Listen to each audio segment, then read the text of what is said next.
Chaque jour, Charles et Carole vous présentent la leçon de l'école du sabbat.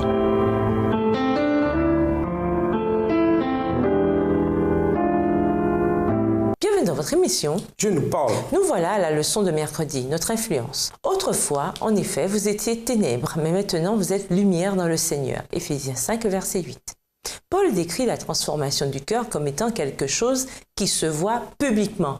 Quand nous marchons dans la lumière, 1 Jean 1, verset 7, Ésaïe 30, verset 21, notre témoignage chrétien d'une gestion maîtrisée sera une lumière influente dans un monde de ténèbres. Jésus a dit, « C'est moi qui suis la lumière du monde ». Jean 8, verset 12.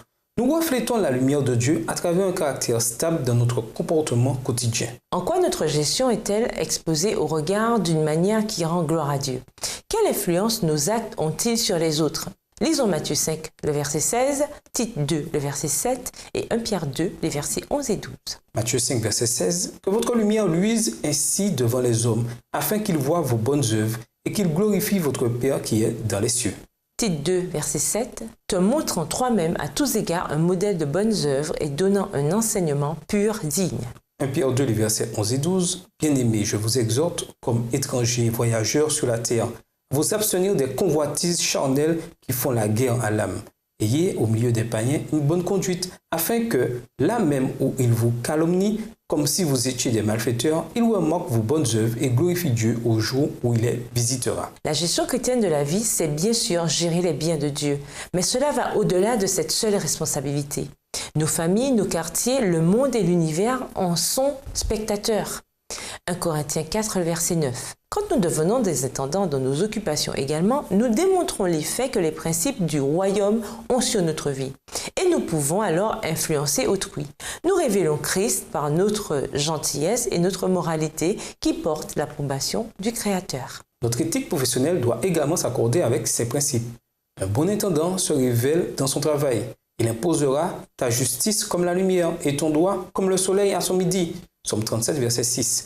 L'influence d'un intendant, même au travail ou dans son métier, ne doit pas être cachée ou mise sous un sceau.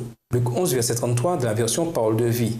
Car elle est comme une ville située sur une montagne, Matthieu 5, verset 14. En vivant ainsi avec détermination à la maison et au travail, vous influencerez les esprits et les cœurs de ceux qui vous entourent. Tout dans la nature a une fonction désignée et ne murmure pas de sa position. Dans le domaine spirituel, chaque homme et chaque femme a sa propre sphère et son propre appel. Les intérêts que Dieu exige seront proportionnels à la quantité du capital confié, selon la mesure du don de Christ. C'est notre occasion et notre privilège que de montrer un caractère stable, qui vous donnera une véritable valeur morale. Christ a des droits sur votre service. Abandonnez-vous à lui entièrement. Quel genre d'influence votre éthique de travail a-t-elle sur ceux avec qui vous travaillez ou ceux qui vous voient chez vous? Quel genre de message leur envoyez-vous à propos de votre foi? Et nous vous laissons avec cette question.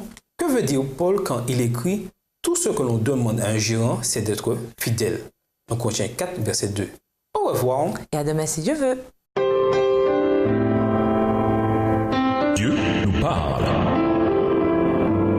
Chaque jour, Charles et Carole vous présentent la leçon de l'école du sabbat.